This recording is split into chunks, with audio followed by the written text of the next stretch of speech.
salaamaaleykum mbokk yi ñu leen nuyu di leen sant di leen dalal ci studio i rajo ITV di am mbégte te waxtaan ak yéen li xamante ne moo soxal réew mi xam ngeen ne fan yii yëpp ñu ngi continuer di wax mbirum feebar bi ñu bëri nee nañu léegi pratiquement Sénégal foo lamb feebar baa nga foofu law na fa mooy même village yu gën a ndaw yi feebar ba dugg na fa loolu nag naka la ñu war a mën a taxawaatee pour mu bañ a di gën a di gaañ. gis na ci mois de février bi nekk nii ay kilifa yu bëri génn nañ ci réew mi maanaam dañoo décédé te ñu si gën a bëri feebar bi moo ko indi loolu nag xaw na tiital nit ñi nag ñu xoolaat ban taxawaay la ñu war a am ci feebar bi xamante ne mu ngi law loolu moo tax ñu am tey mbégte di dalal ay kàngam te ni dégg nañu tey sax tey ci aéroport fale Blaise Diagne am na 200,000 doses de vaccin bu jógee Chine. bi war a ñëw fii ci Sénégal pour ñu commencer maanaam ñàkk nit ñi dañuy xalaat aussi fii ak fin février yeneen dose dina ñëw ñu xool ndagam maanaam vaccination bi am na ci solo naka lañ ko war a jëlee ak Sénégalais yi est-ce que pare nañu vacciné wu te tamit nit ñi continuer naan feebar bi amut naka la ñu mën a continuer waxtaan ak ñoom bu ñu xam ne lii am na te day reye naka lañ ko mën a moytu. war nañu am ay kàngam ñu dalal fi tey mu war ak loo ñëpp xam nañ kenn du ko présenté Sénégalais yi mu ingénieur statisticien économiste bu yore tamit benn cabinet de consultant sondage chaque fois ñu gis muy bind ay kii ndaw du ci génne du woon nañuy feebar naka lay lawee naka lay demee ak du muy yëgee du muy wàccee ñu ko faram-fàccee am na tamit ak kii di Mamadou Diaw di docteur en santé communautaire moom si maanaam askan yi fu ñu gën a nekk suuf la ñoom lay liggéeyal lan moo tax askan bi ba léegi malgré wax ji ak sensibilisation bi ak waxtaan ba léegi nit ñi continuer di naan daal feebar bi amul ñu continuer dox seen soxla di contaminer nit ñi loolu moo tax ñu indi leen fi tey mu barak loo bu ñu xoolee feebar bi ci mois de février bii nag am na ay décès yu xaw mag yu xaw a yokku lan moo ko war a waral. waaw foofu dégg naa ku nekk ministère santé wax ne. février moo war a ëpp janvier waaye man ci saytu yu ma def dara mënul wax ne février mooy ëpp janvier foog naa ne sax mooy gën a tuuti. loolu moom danaa la ko wax tey ji ndax soo xoolee fan yi depuis samedi affaire dafa wàññeeku ci gannaaw systématiquement ci janvier bi ak ci début février ay 10 ba 12 ba 13 14. décès moo daan am. bis bi ñoo xam ne dañuy ñàkk seen bakkan soo gisee depuis samedi juróom-benn ak juróom-ñaar juróom-benn sax mooy li ëpp te maa ngi ñaan yàlla mu gën a wàññeeku sax moo tax ma foog ne feebar bi février ni mu tare dana nekkul ni ñu ko foogee. ndax soo gisee fan yi yëpp sax même cas yi dafa tàmbali wàññeeku parce que demoon na ba yéeg ba 400. c'est vrai que tout dépend ci li nga testé. mais su fekkee ne changé wuñ ni ñu daan testé su fekkee nañ daan testé rek la ñuy testé. ci statistiquement. soo gisee ay fan toujours cas yi wàññeeku mooy ne am nga tendance lourde bon parce que ñun noonu la ñuy xoolee mbir. est-ce que rek lu feeñ tuuti la walla lu dëgër xëy na nañu xool fii ak fin semaine mais soo gisee toujours ñuy am 200.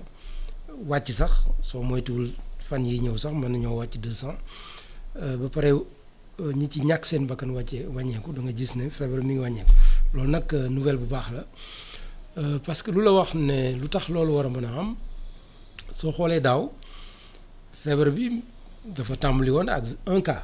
moom la tàmbali woon mois de mars. di yéeg bi mu yéegee dem ba mois d'août ci diggu août la tàmbali di wàññeeku. mu dem ba ci vers le 8 novembre 10 novembre. mu mel ne luy bëgg a jeex ci réew mi. nga gisaat bi ñu demee décembre mu tàmbali yéegaat donc moo lay wan ne feebar bi mën na yéeg di wàcc. loolu nag yow soo dee saytukat da nga naan lan moo nekk ci gannaawam lan moo ko waral ñun li ñu xalaat mooy ni mu yokkoo ci décembre ak janvier.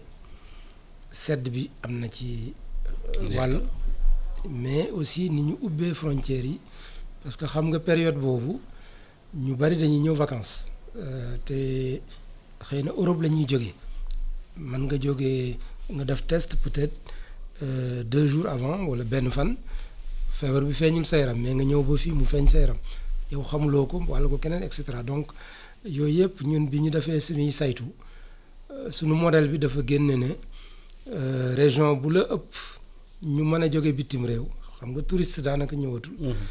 ak région bu la gën a sedd. ak région bu la gën a bari densité population mooy nit ñi fu ñu gën a tàncirikoo xam nga fu mel ne Dakar dafa xat. daanaka nit ñi ñu ngi ci oto yi di tàncalikoo alors que soo demoon fu mel ne Kaffrine wala Tamba du demee noonu. yaakaar naa tension bi demeewul noonu donc loolu yëpp daal soo ko boolee da lay wax lu tax nga mën a am yaakaar parce que sedd bi dana tàmbali wàññeeku parce que nit ñi daan ñëw Europe tëj na frontière am. fi mu toll kenn du dem kenn du ñëw aussi ñaar yooyu daal ba pare nit ñi aussi li nga doon wax léegi dama koy xaw a nuancé ndax ñun bi ñu defee suñu saytu. juróom-ñeent fukk ak ñett.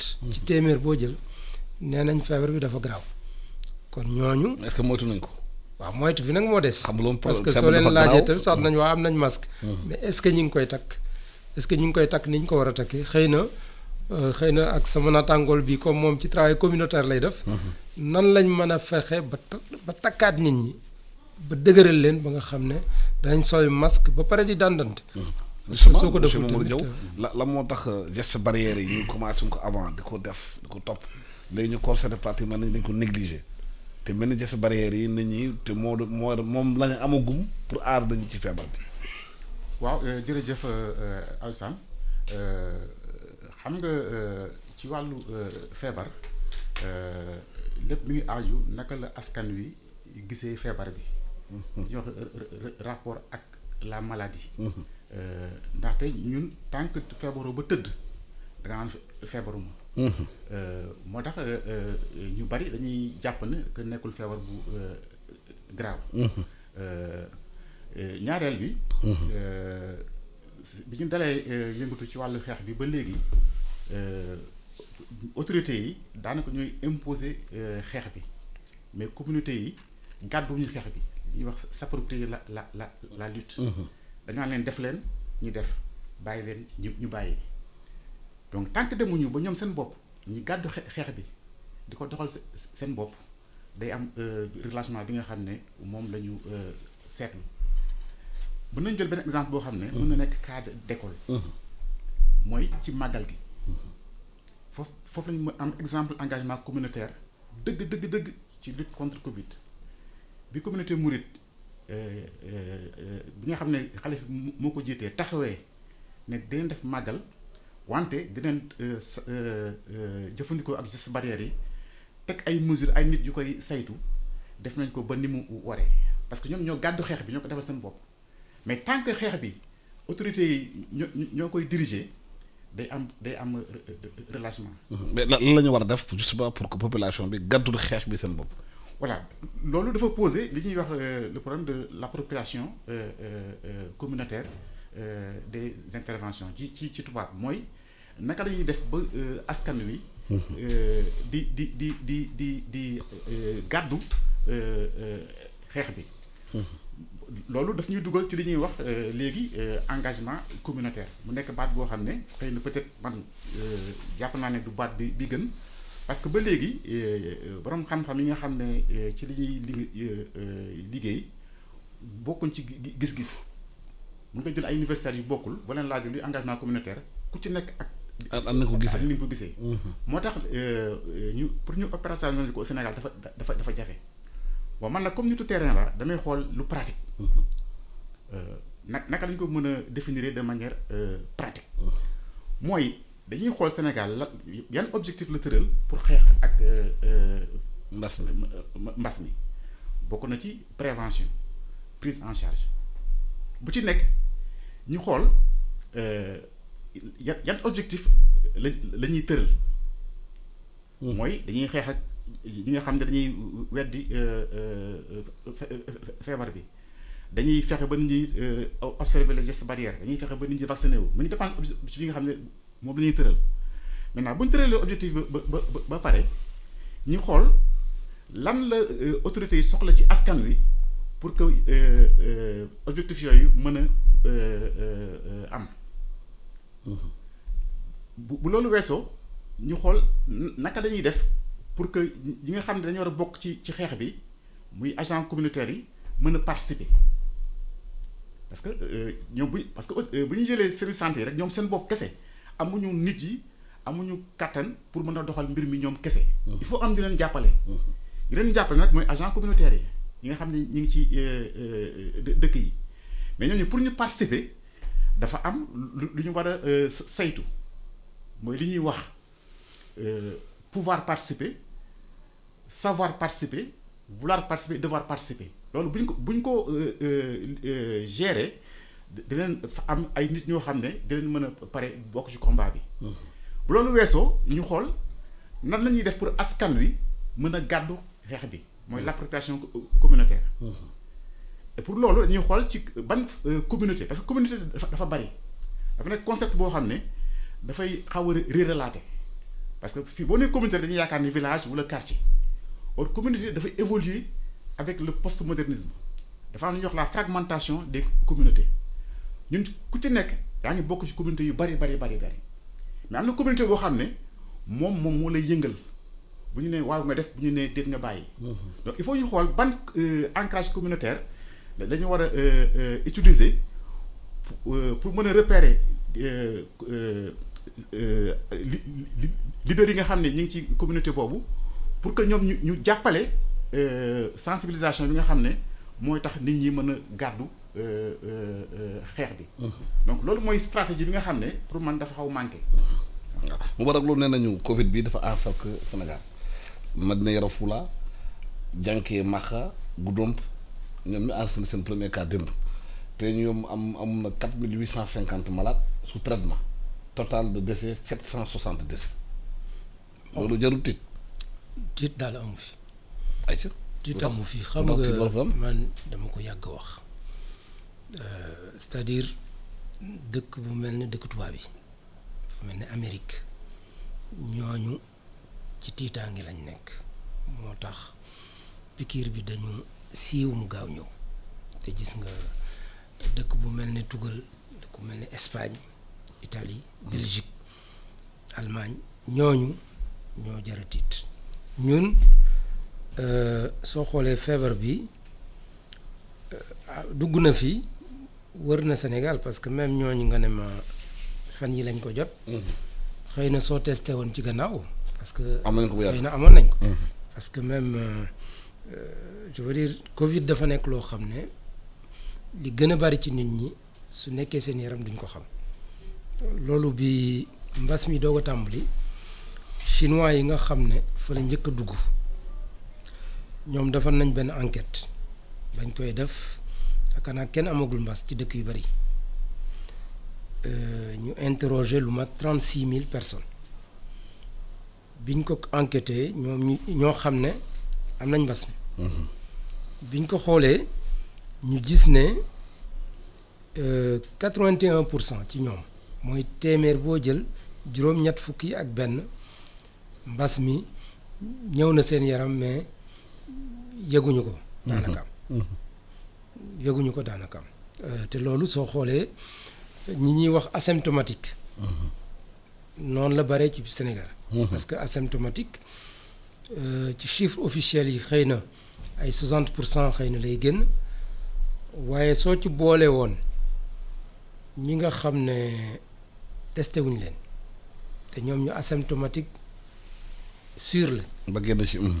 non ñoom carrément. dañ ne boole wuñ leen ci ndax ay xale lañ te ñooñu soo leen ci boole woon. xëy na da nga yéeg ba 90%. donc loolu moo tax ma ne la feebar bi melul comme paludisme. muy sibiru sibiru moo gën a garaaw fuuf. mbas mi c'est-à-dire mbas mi moo gën a gaaw a wàllaate moo gën a gaaw a wàllaate comme je dis. mais la moo taxoon tiitaange bi am dañuy naan soo demee maanaam ci sëg yi am corbillard yaa ngi dugg di génn. loolu loolu moom ñu bari ñu koy wax. loolu xam nga un statisticien soo ko joxee ab chiffre. du yem ci loolu rek. baye boo nga ne ma li ñuy denc yokk na moom day xool li ñuy denc feneen est-ce que wàññeekuwul. xam nga su fekkee ne par exemple ku faatu ci mbas est-ce que ñëpp la ñuy yóbbu seen village première question boobu laa njëkk a laaj parce que Yoff lu tax mu war a mën a bari nit loolu enquête la boo mën a def yow mi wala seen groupe de presse est-ce que ñiy faatu ci mbas yëpp nit ñi daan yóbboo nit ñi seen dëkk la ñuy yóbboo ba tey parce que peut-être pour des raisons hygiéniques sanitaires ak bañ a jël risque parfois dañuy préférer bàyyi ko fii loolu denc ko Ndakaaru denc ko Ndakaaru bàyyi ko denc seen dëkk voilà loolu lu jar a enquête la moo tax il faut nga tey ci ñaareel bi aussi il faut nga comparer chiffres yi par rapport ak croissance démographique bi moo tax statistique bu ne lu ñu la jox rek bul gaaw a tiit mooy analyser ko ci biir donc li ma doon wax ne feebar bi graaw na graawul graaw na ci gaaw na wàlle mais graawul ci te sibiru moo gën a graaw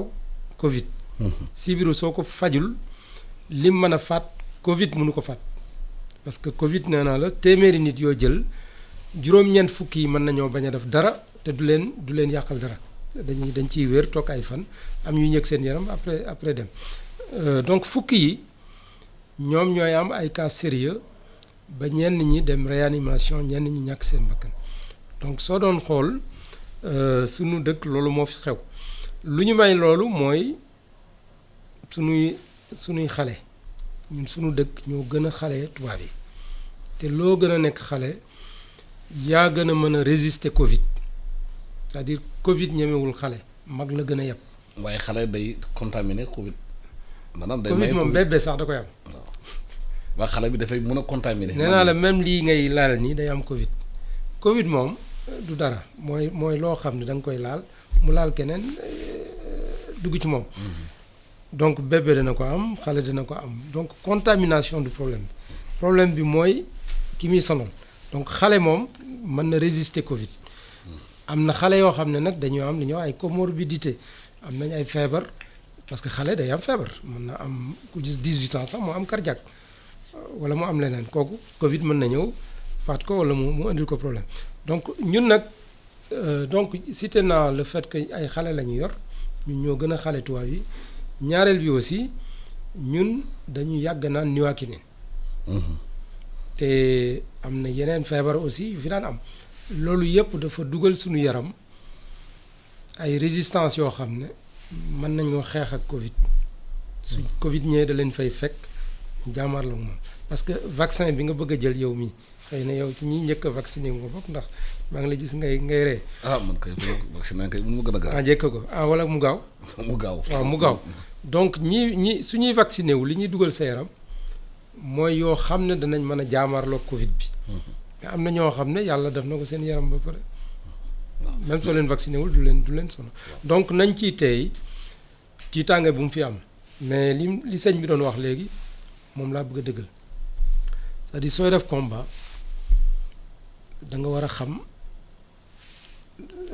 da nga war a am stratégie mooy d'abord population bi téeméer la ñan ñooy sa priorité ci population bi nee naa la 10% yooyu ñoo ci am problème donc nga jàpp ne ñi gën a mag ñooy cible bi nan la ñuy def ba isoler leen nan la ñuy def ba ñàkk leen suñu waree ñàkk nan la ñuy def ba jox leen masque nan la ñuy def tamit ba communauté bi jël combat bi ba yor ko ba xam ne loolu nga bëgg noonu ci mag yeeg yooyu ñoom ñoo ko mën a fexe mu am ndax ñoom ñoo nekk ci kër yi nekk ci bureau yi nekk ci quartier yi donc loolu daal mooy mbir mi. waaw docteur constat bi ñu def mooy mag ñi la Covid bi la gën a xëy a yëpp comme ni ñu ko waxee te ñoo gën a bëri comorbidité est-ce que loolu dafay woone que suñu réew amuñu habitude at bu nekk ñu dem seddu suñu yaram xool da nga am nañ jàngoro ba amuñ jàngoro ndax mënu moytu ndax dafa am ñi nga xamante ne loolu ñu gisoon ñuy dox kii fekk ñu ngi ànd ak feebar bi nga xamante ne xëy xamuñu ko ñoom est-ce que loolu de renforcer côté boobu ñu war a mun a di def ay bilan santé at bu nekk. waaw Asar nga may ma rek bala maa tontu ci laaj bi ma commenter un peu par rapport ak Moubarak li mu jot a wax man am na tuuti waroo ak moom ndax pour man jar na tiit ndaxte bu ñu dee natt rek gravité feebar bi ci mortalité bi dañuy nax suñu bopp mais impact yi nga xam ne feebar bi da koy am. sur le plan social et économique dafa rëy fu mu dugg rek service bu mu dugg rek day bloqué lépp kenn du liggéeyati même sax bu dee asymptomatique bu ñu nee service ndàngam am na benn cas rek lépp dafay bloqué donc à ce rythme là mais le pays va être bloqué parce que déjà bu ñu xoolee économie dëkk bi ak yu bari dafa taxaw ñaareel bi mooy bu ñu interroger chiffre brut rek yenn saa yi dañuy juum mais boo xoolee taux de positivité bi mais dafay gën di yokku dem nañu ba ay 17% 16% pour man loolu moo jar a gën a xool parce que Sénégal chiffres yi ñuy am dafay naqaree interpréter parce que changement de stratégie yi nga xam ne day am ci prise en charge bi test yi ñuy def tey nga test 2000 suba 100 suba kii day tax pour nga mën a interpréter chiffres yi dafay jafe.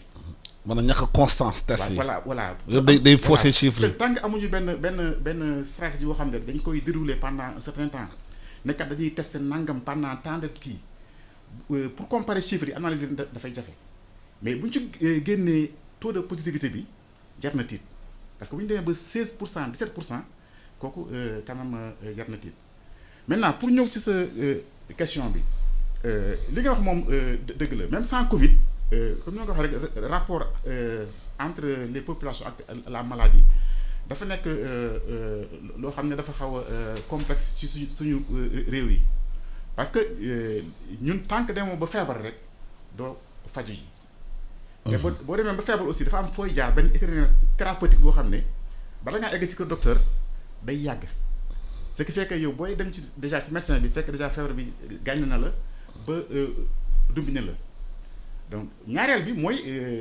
l'accès pour faju dafa am coût. waaw boo amul njëg pour faju dafay jafe donc loolu bokk na ci li tax mag ñi gën a nekk ay cibles yoo xam ne mbas mi daf leen di daaneel et puis du Sénégal rek dëkk yëpp la. même pays yi nga xam ne dañu am ay moyens mag yi la gën a jàpp kooku xam nañ ko pour des raisons biologiques simples. parce que loo gën a màggee système immunitaire dafay gën a faible. nga gën a bari feebar. donc c'est normal que feebar bu mel nii bu la dalee mu gën a metti mais waruñu xaar ba mu dal mag ñi prévention mooy da nga koy def ci kaw. loolu moo xaw a manqué. mais am na aussi li gën a jaaxal ñeneen ñi parce que gis nañ ci bind ko ci livre yi xamul nag dëgg la mbaa du dëgg waaye danañu ñu amoon feebar ba génn ci. yenn saa nag dafay wàññi seen kàttan. xam nga dafa nekk. maanaam bu ñuy sëy. dafa nekk feebar bu complexe boo xam ne ba léegi nit ñi pegguñ ko xamaguñ ko dañuy jàng chaque jour ñu xam lu bees. li ci ëpp nag ay hypothèses rek lañuy énoncer parce que même loolu bu ñu ko waxee xëy na peut-être mënoo sukkandiku ci ay quelques cas rek tant que defuñu étude scientifique sëñ bi xam na ko boo xam ne mooy prouver que loolu am na dañuy jàpp rek ne hypothèse mën na am mais ñun ci li ñu jot a yër nekkagul loo xam ne étude scientifique moo ko révélé bokk na rek ci li ñuy jort ne mën na nekk conséquence feebar bi. vraiment dafa nekk feebar bu doy waar. parce que loolu moo gën a mbarak loolu moo gën a tiital nit ñi parce que am na ñu xamante ne nee nañu ci yenn médecins sénégalais sax que feebar bi ñu amoon ba génn ci dafay wàññi seen kattan maanaam baatu kër gi. fooguma ne ñëpp lay def loolu xam nga encore une fois am nga ñetti catégorie ci feebar bi am nga ñoo xam ne carrément. jaar na seen yaram defu leen dara ñeenti catégorie sax laay wax. ñooñu moom daanaka am soj lay doon daal di dem te ñooñu ñoo gën a bari ñaareel ba am na ñoo xam ne dana leen sonal tuuti mooy ñi ngay gis suñ defee ñetti fan juróomi fan jël hydroxychloroquine ak azithromycine ñu jël juróomi fan rek ñu daal leen libéré. ne leen dem leen jox leen vitamine C et cetera. am na ñoo xam ne donc loolu mooy deuxième cas bi. troisième cas bi mooy ñi nga xam ne danañ dem hospitalisé wu ba am fa ay 2 semaines 3 semaines ñooñu ñu sérieux lañ. 4e cas bi nag mooy ñi nga xam ne carrément dañuy dem réanimation ba dem faatu ci donc yooyu yëpp yu jar a xool la moo tax étude bi mu doon wax man en tant que statisticien soo ma ko joxoon ci ñeenti ñooñu yëpp laa koy def su ma paree damay jël bu ne poids bi nga am ma jox la ko su ko defee may doog a xam conclusion bi may jël waaye souvent ñu def étude yu mel nii effectivement mën nañ ko def étude mais def ko ci ñoo xam ne ci situation peut-être 3e cas bi la wala 4e cas bi. ñooñu moom ragal naa leneen lu ñuy ñàkk sax ëpp na ko am na ñu ñuy wax même seen bopp danañ dem ba seen cerveau bi sax duñ fàttee léewti lu jàll et cetera donc nañu def attention ni ko sëñ Diaw waxee Mamadou Diaw. am na aussi beneen conséquence wax mooy conséquence économique bi bloqué réew mi xaalis bi doxul. bon nañu mënatuñ liggéey. waaw loolu impact bi. loolu moom lu dul feebar sax mën na ko indi. parce que soo gisee 2008 2009 adduna bi amoon na benn crise financière boo xam ne ni xëy na fii ñu nekk nii ci ndërmeelu ci adduna bi àggu fi woon waaye sonaloon na dëkk yu bari. mais bi crise bi tar na. crise bi tar na mais suñuy démarrer mooy gën a gaaw bu 2008 2009. lu tax parce que bii crise sanitaire la c'est-à-dire crise sanitaire da ngay def arrêt des activités yemul ak crise systémique mën na marché yi ci boppam ñoom ñoo disjoncté doxatuñ marché financier yi doxatuñ mën na am aussi njëg yi yokk ci àdduna et cetera donc loolu moom mooy crise systémique mais soo xoolee Sénégal daaw bi ñu tëjee économie bi dafa wàcc bi ñu libéré économie bi dafa yéeg donc loolu rek doy na la ren jii gouvernement bi daaw mi ngi doon yaakaar daf moins 0,7% moom la projeté woon mois de mai après mu dem ba 2% après mu indiwaat ko ba 0,7% xawma nag fin d'année lan la ñuy am mais xam naa du sore zéro boobu mooy daanaka am daaw moom yokkuñu suñu daanuwul tamit yokkuñu mais ren juróom la ñuy yaakaar xawma ba xam danañ ko am mais li wóor ba wóor mooy ren mooy gën daaw li Mamadou Diaw wax am na mooy service yi nga am cas mën na leen a affecté waaye service yooyu duñ majorité parce que toujours en statistique da ngay xool est-ce que lu concerné ñu bari la wala parce que mbas mi ci boppam soo xoolee ci population bi même ñi ngi annoncé ay plus de 30 000 cas xëy na soo defoon test yi ci population bi de manière générale man nga dem 200 000. mën naa postuler loolu dañu wax ne peut-être 200 000 cas am na fi mais 200 000 soo ko comparé ak 16 millions kooku yaakaar naa même amagoo sax 2% yaa ngi am 1,5% à peu près matu ko sax. 1,2% ngay am li ñuy wax taux d'infection mooy ci population bi ñu ko am donc moo tax ma ne la bu ñu jàpp ne feebar bi mën na affecter économie bi su fekkee ne nit ñi ngi dox waaye nag àdduna bi ci boppam moo ndërmeelu fi ñu toll ndax benn économie tëjootul ndax yow mi li ngay jënd day jóge bitim réew yenn machines yi nga soxla matières premières yi sooy jaay aussi am na lu bari loo xam ne da koy jaay bitim réew donc su àdduna bi taxawee loo def ngóora yow sa marché rek ngay mën di jaay ak nga boole ci tamit ñenn ñi am nañ ay difficultés ba tax na économie bi soo bëggee mu dox effectivement il faut feebar bi arrêter moom mooy tax mu dox mais nag ci taux de positivité bi boobu aussi am naa ci xalaat c'est vrai que daanañ la annoncer ci gannaaw ay 12% 14% parfois ñu dem 17% loolu aussi mën naa wax ne man yëngaluma lu tax yëngaluma su mën a leen ne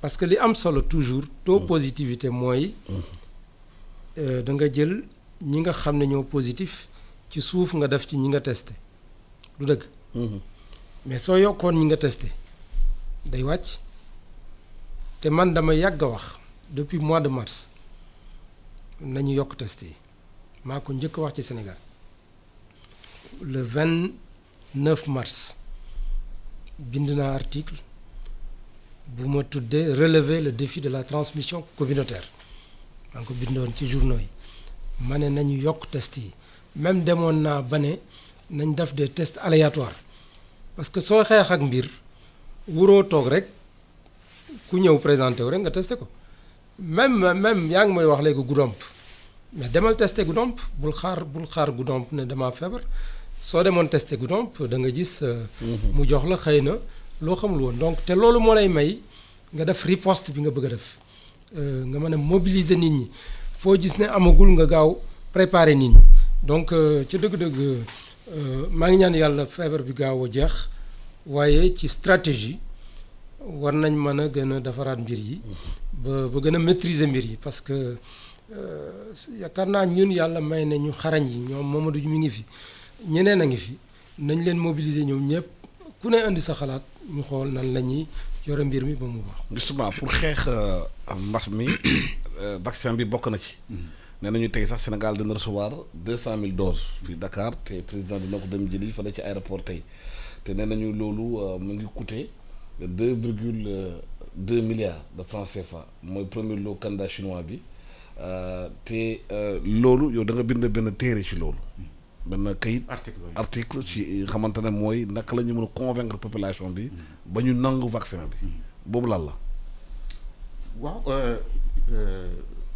pour peut-être enchaîner ci li Moubarak wax xam nga réew moo gis dafa am institution yoo xam ne dafa am ay borom xam-xam yi nga xam ne ñoo fa nekk ci jamono boobu di ko doxal mais aussi am dañuy wax expertise citoyenne ñoo xam ne bokkuñ ci institution mais yàlla may na leen ñu am jaar-jaar boo xam ne ak expérience boo xam ne ñoom mën nañoo gis li nga xam ne ñu ngi ci biir.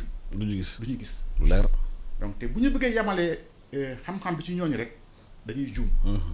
moo tax war nañu changer doxalin parce que réseaux sociaux yi xëy na bari na lu bon mais bari na lu baax. parce que expertise citoyenne bi. ci réseaux sociaux yi lay exprimer wu. donc parce que amuñu moyen pour mën a egg fenn fi pour mën a wax ak ñoom. donc il faut que ministère yi am ay nit ñoo xam ne dañuy di topp réseaux sociaux yi di mën a di tànn propositions yi nga xam ne ñu ngi koy def li ci baax ñu appliquer ko li ci bon ñu teg. parce que gis naa sax ci réseaux sociaux yi comme ni nga ko waxee. waaw fële ci Guadeloupe. benn chercheur guadeloupéen. nee na moom gis na sax li nga xamante ne moo gën a gaaw ci coronavirus mu tudd Verapic. te day buñ la ko defalee. si day dugg ci cellules yi neutraliser maanaam feebar bi du muy lawee. loolu yëpp mën naa am parce que xam-xam dëkkul fenn. nit ki il faut nga ubbeeku ci xam-xam maintenant yow yaay gëstu tànn. xool li nga xam ne moo adapté ci yow. léegi population yi bañ ne kenn du leen ñàkk. voilà maintenant naka la ñu mën a waxtaan ak ñoom. maintenant par rapport ak le refus de la vaccination kooku nekkul lu bees boo jëlee histoire santé au Sénégal. tubaab yi bi ñuy ñëw ñoom ñoo fi dugal médecine boobu nag du woon pour le bien-être des populations mais c'était pour que ñoom ñu mën a wér. mën a nekk ci continent bi mais aussi mën a am main d'œuvre bu am wér-gu-yaram bu ñu mën a liggéeyoo alors population yi dañoo rejeté woon la médecine parce que dafa nekkoon un instrument de domination léegi tubaab bi ñoo fi njëkk dugal li ñuy wax implication des populations ñi xam ne kat bu ñu bëggee nit ñi nangu médecine bi dañu jël ñoo xam ne ci ñoom la ñu bokk am lu ñu leen jàngal di leen yónni ñiy dem ci nit ñi donc foofu le premier agent de santé communautaire yi soqee ko mooy les auxiliaires de santé indigènes bi ñu amee indépendance ci la ñu commencé appliquer li ñuy wax la politique de la participation des populations ñu ne kat il faut que nit ñi dugal seen loxo ci développement bi ci politique yi pour mbir mi di dox ñu jóge fa ñëw ci la participation communautaire nga xam ne ci soins de santé primaire ñoo ko fi indi mooy sukkandiku ci communauté au sens géographique pour kattanal leen pour ñu mën a saytu seen wér-gu-yaram. mais participation communautaire boobu bi ñu demee doxalee ay décennies borom xam-xam yi dañu ko critiquer gis ne doxul. ndax nit ñi dañu leen jàpp rek comme ay jumtuwaay pour mën a atteindre objectif projet yi mais jàppaluñu leen pour ñu mënal seen bopp xamal seen bopp mën a doxal seen santé bopp. donc ñu am ay propositions yu ñuy def loolu moo indi tey engagement communautaire donc engagement communautaire du dara lu dul participation communautaire bu ñu amélioré. bon maintenant ci wàllu gëstu dañu gis ne borom xam-xam yoo xam ne ñoo ko gëstu que bu amee mbir mu bees boo jëlee benn population dafa am ay catégories comme ni ko sëñ bi waxee am na ñoo xam ne bu ñu ko déggee rek ne pare nañu pour def ko mooy li ñuy wax les innovateurs. mu am beneen catégorie boo xam ne dañuy wax les adopteurs précoces mooy ñi nga xam ne bu ñu ci amee tuuti élément rek di leen engagé wu mais ñaari catégories yi boo leen boolee matuñu 30%.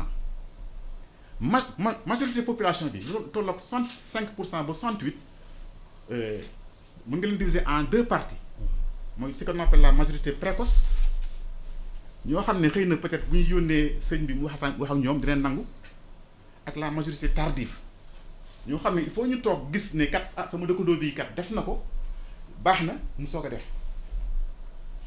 dernière catégorie bi mooy ñi nga xam ne mooy li ñuy wax les récalcitrants mooy les conservateurs.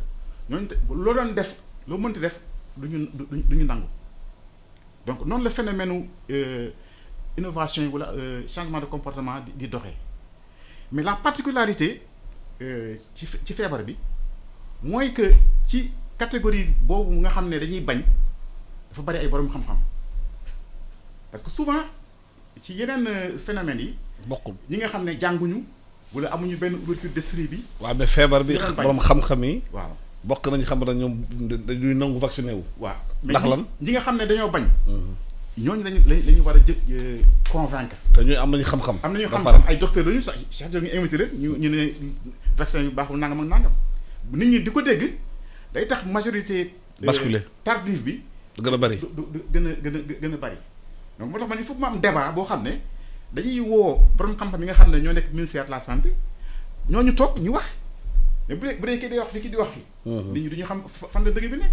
mais bu ñu toogee jàkkaarloo wax dinañ xam dëgg bi fan la nekk. pour man kooku mooy cas prioritaire bi li nga xam ne war nañ ko def ñaareel bi mooy scientifique yi techniciens yi seen liggéey de communication. waaw du ñoom ñoo war a wax ak askan bi ñëpp xam ne Sénégal ni muy fonctionner dañu war a ñuy wax segmenter la communication. mooy dans un premier temps ñoom ñi am ay données yu wóor yoo xam ne dañuy dem wax ak kilifa diine yi ak kilifa aada yi ba ñoom seen bopp ñu jàpp ne vaccin bi baax na bu ñu ko nangoo waxtaan ak askan bi rek nangu bi dafay gën a yomb. am na exemple de la peste bi ñu fa amee à Saint-Louis ak taxawaay bi nga xam ne Hadji Malick Sy taxaw na ko ci ak ni mu changé. comportement yi. donc il faut que ñu jaar ci boobu cheminement mais tant que ñu ngi envoyé des professeurs ñuy wax affaire du vaccin les gens ne comprennent même pas. xam nga taw Alaaji Malick Sy nag réseaux sociaux amuloon na. waaw voilà réseaux sociaux WhatsApp amuloon. voilà Facebook amuloon ku nekk dugg wax li la neex. c'est ça donc pour man. dañu war a jaar ci li ñuy wax les leaders communautaires au sens large particulièrement les leaders religieux pour que ñoom ñu porter le message. Au niveau des populations. waaw mu barak loolu polémique bi am ci mbirum vaccin bi tey kàngam seen bopp dañu xaw a sceptique ci vaccin bi te ñoom ñooy def débat yi ñooy wax te population gëm leen bu ñu nee ñoom seen bopp laa la wax ni vaccin bii de nii dafa gaaw dafa kii nañu moytu affaire yooyu kërëb parce que ñu bëri nee nañu boo gisee vaccin bi gaaw c'est pas dafa laal poos ñam alal yi. waaw bu baax te bu demee ba laal Donald Trump. laal ren d'Angleterre bi doomam laal Monaco ñu xamante ne ñoom yore xaalis bi du gaaw gaay génnee seen koppar def ko ci balaa mu gën a law. waaw c'est vrai que ñun def nañ ci saytu mën naa wax def nañ ko ci ñaari yoon mois de décembre bureau bi may jiite mooy bureau de prospective économique. maay directeur général bi. def nañ ci benn saytu ñu dem laaj Sénégal yëpp est-ce que ba ngeen a vacciné wu mooy pikiru wala déet. ñàkku bañ leen ko laajee ñàkku bi ci mois de décembre juróomi nit yoo jël ñett ñi dañ naan ñàkku yi bu ma jege. mooy ñemewuñ ñàkku. 3 personnes sur 2. non 3 personnes sur 5. sur 5. wala boog pour être précis. presque 59% dañu rejeté woon. ñàkku bi bi ñu leen laajee lu tax bëgg leen ñàkku dañ ne ñàkku bi day dugal sama yaram loo xam ne nekku ci woon te wóoluwuma ko ñu ne tamit niñ defaree ñàkku bi dafa gaaw su ma dara dalee ñu liggéey ñàkku bi duma leen mën a topp ñenn ñi aussi ne Covid bi garaawul man je préfère garder ndax xam nga ñàkk tamit arbitrage la. ndax yow dara jotu la ngay ñàkkul loo xam ne ñëwagul xam nga kooku gëm-gëm bu rëy la. kenn ki mën na wax man je préfère xaar ba mu ñëw rek mais du ma jël risque ñàkku te mu dugal loo xam ne nekkul woon sama yaram. waaye li ñu gis mooy bi ñu defaatee saytu bi def nañ ko samedi dimanche bii rek. yàggul ñetti fan rek dañoo delluwaat ci nit ñi laaj leen au niveau national bàyyiwuñ benn département ñu laaj leen lu tax est-ce que ba ngeen a ñàkk wala déet dafa am évolution fi ñu toll nii su dee ñaari nit kenn ki bëgg na ñàkku su dee ñaari nit donc su doon juróom ya ma joxe woon léegi. ñaar ñee génn wàll xam nga léegi ñaar rek. ñoo bëggoon a ñàkk lu indi changement boobu. bon li ko indi mooy àdduna bi gis nga ne ñàkku yi léegi tàmbali nañ ko def. te nit ñi dañuy seetaan télé di déglu seen rajo yi di xam ne ensuite gouvernement bi aussi mi ngi ciy yëngatu. est-ce que dee yi aussi taxul nañuy gis nañu dee yi. loolu aussi am na parce que fan yii yëpp gis nga depuis mois de janvier ni affaire yi accéléré woo ndax même gis nañ ne feebar bi ñi wax ne dafa graaw dafa yokk tamit. donc am na ñi bëgg ñu tester leen aussi suñ dee téeméer juróom-ñaar fukk yi nangu nañoo testé wu fi ñu toll nee nañ suñ leen mayoon test bi dañuy dem testé wu te mais am na nag ba léegi comme ni ma waxee ñoo xam ne ak lu même soo leen mayoon test bi nee nañ bëgguñu ndax nee nañ nan laay testé woo te dara jotuma wala ñu ne su ma testé woo mën nañ ma ci indil gàllankoor ñu naan kii daa am Covid et cetera donte sonaluma donc loolu yëpp yemuñu ci parce que dañu dugg ci catégorie donc damay xaw a dëggal li mu wax léegi ñi jàngul ñi nga xam ne xamuñu dara wala ñi nga xam ne langue nationale lañ leen formé. wala ñi jàng alxuraan kese. ñoo gën a nangu. ñàkku ki nekk université kooku enquête bi génnee na ko. man grand paradoxe. yónnee naa la ko def.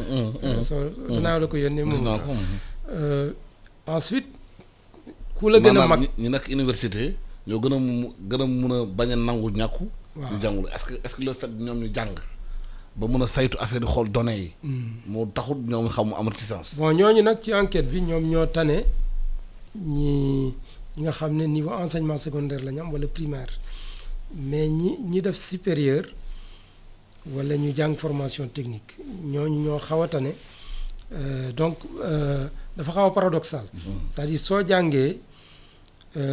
jàngee tuuti français bokk ndax nee naa la ñi jàng alxuraan ñoom ñoo gën a bëgg a ñàkku ak ñi jàng langue nationale ak ñi jàngul dara mais ñi xaw a jàng tuuti ñoo gën a ragal ñàkku suñ ci yokkee jàng gën a ñeme ñàkku donc mbir mi foofu la ñaareel bi aussi loo gën a mag. maanaam ay semi alphabétisé yi ñoo gën a ragal ñàkk. waaw. ñoo gën a ragal mooy ñi def primaire. waaw ñi def. parce que mokkalaguñu. waaw ñi def primaire wala waaw mais su demee ba supérieur bi c'est exactement le taux national 50% universitaires yi nangu nañ ñàkk mais soo demee ci primaire 48 virgule bon c'est vrai que tout ça c'est dans un mouchoir de poche. ndax vraiment jegente nañ trop. Alors que soo demee ci ñi jàngal Alxuraan mën nga am 57%. mais bëggoon naa ñëw ci choix vaccin bi. non maa ngi ñëw àggaligu ma. ku la gën a mag aussi moo la gën a ñeme ñàkku waaw xale yi à peu près 36% rek ñoo ne bëgg nañoo ñàkku soo demee ci ñi am ba 60% ba am 60 ans da nga wees 60%. Donc soo demee ñi am 40 ans aussi ñoom dañoo digg dóomu. xale yi dañoo wóolu seen bopp. waaw xale yi moom dañ naan affaire bi grave. mais lan moo tax ñu choisir maanaam. non mën na am na question. vaccin chinois bi en fait dinaa ñëw ci kii. temps bi moo ñu tënk waaw. vaccin chinois bi la mu choisir ko. bañ a choisir vaccin russe bi parce que ñu bëri nañu vaccin russe bi dafa wone aussi sa capacité de neutralisation du virus. Bon foofu ku nekk mën nga jox sa opinion rek. nekkul lu ñu mën a asseoir. est-ce que c'est un choix géostratégique ou ba lan la. non man dama jàpp ne feebar bi Chine la jóge mais solution yëpp Chine la jóge même boo xoolee dans le domaine de l'engagement communautaire le confinement ñoom ñoo ko fi njëkk a commencé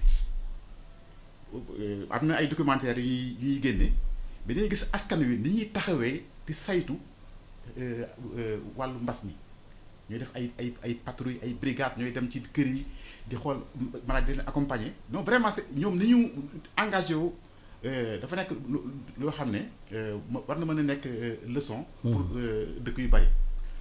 ñaareel bi vaccin bi li ko gën a tax mu indi ay coow mooy que pour la première fois mu am technique de fabrication de vaccin boo xam ne dafa wuute ak dañ ko daan defalee. mooy jël l'agent pathogène muy microbe bi wala virus bi néewal ko doole injecté ko nit ñi. adoon day avancé. waaw loolu la nit ñi xamoon. technologie day avancé. te vaccin chinois bi. noonu la ñu ko defaree. or yeneen vaccin yi c'est à base d'ARN messager te loolu la nit ñi ragal.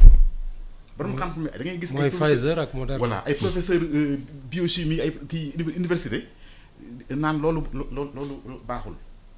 mais comme bële amul boobu débat donc je pense que dina tax nit ñi gën koo ñeme. ensuite mode de conservation. waaw mode de conservation aussi sur le plan logistique mu gën a neex a conserver par rapport ak ñun moyens yi nga xam ne suñu dëkk yi am nañ ko. vaccin russe bi. bon loolu aussi question de. xam nga stratégie tamit. non mais xam nga Chine moom mooy la machine l'usine du monde. capacité production bi mu am. parce que lim defal Sénégal defal ko Sénégal rek yeneen dëkk Afrique yi aussi am na ñum ci yónnee ay vaccin parce que démb yaa ngi gis ne Zimbabwe jox na ko 200 000. waaw mais lu maye de. non Zimbabwe moom da ko may. ñun ñi dañu ne 2 milliards la ñu wax Sénégal de. waaw pour Sénégal xëy na Sénégal a choisir jënd ko. waaye Zimbabwe moom may na ko 200 000 mais Zimbabwe bi ngi waaj commandé yeneen yoo xam ne daf ko war a fay. donc Chine ci production moo ëpp capacité Chine russe d'abord moo ko ëpp ay nit ëpp ko ay usine voilà loolu moo waral ci rapidité bi li mën a génnee Russie mënu ko génnee mais Sénégal moom amul état d'âme li ma gëm mooy fu vaccin bu baax te gën ci nit ñi te amul risque te neex a denc dana ko jëli donc vaccin russe bi écarté wuñ ko bis buñ gisee ne mën nañ ko am je suis sûr que Sénégal dina ko jëli. est-ce que yaakaar nga vaccin bu ñëwee dina tax économie bi redémarrer waat. waaw loolu dana laaj tuuti temps c'est-à-dire vaccin mënul ñëw rek ci saasa d'abord soo jëlee fu mel ne États-Unis bañ tàmbalee ñàkk ba tey population bi su doon téeméer àggaguñ fukk ak juróom. donc loolu demaguñ ba foo xam ne wóolu nañ seen bopp te ñëpp sax benn kii lañ am. benn piqûre lañ am te noonu te nee nañ ñaar nga war a am ñi am ñaar mataguñ ñaar ci téeméer yu ne donc moo lay wax ne il faut peut-être compter d'ici le mois de juillet août nga dem ba peut-être 50% population yi wala 60% parce que yaa ngi xool li ñuy tuddee immunité collective ñu ngi ko estimer ci 70%. su ko nit ñi amoon rek feebar bi wala 60% dootu sonal ñeneen ñi donc il faut ñu xaar tuuti fii ak juróom-benn weer daal incha allah su vaccination bi doxee bu baax économie àdduna bi dana mën a redémarrer tàmbali dox ni mu daan doxee. waaw temps bu ñu joxoon nag jeex na ba leen di gërëm di leen sant di gërëm Mamadou Diaw. di docteur santé encouragé nit ñi ci ñu continuer di takk masque yi takk masque yi di gërëm Moubarak Lo di maanaam économiste te tamit statisticien comme ni nga ko waxee di encouragé nit ñi kon di takk seen masque def seen masque seen geste barrière di moytu feebar baa ngi law di continuer di gaañ nit ñi di dem tamit gel yi ak yooyu yëpp ci la bokk raxas loxo yi saabu ak yooyu pour aar nit ñi aar xale yi parce que feebar bi moom kenn du ko caaxaane ku ko caaxaane xam ko di leen di gërëm di leen sant di leen ñaanal bëccëgu jàmm ak salaam di naan dina doon suivre iRadio première radio vision du Sénégal jërë ngeen jëf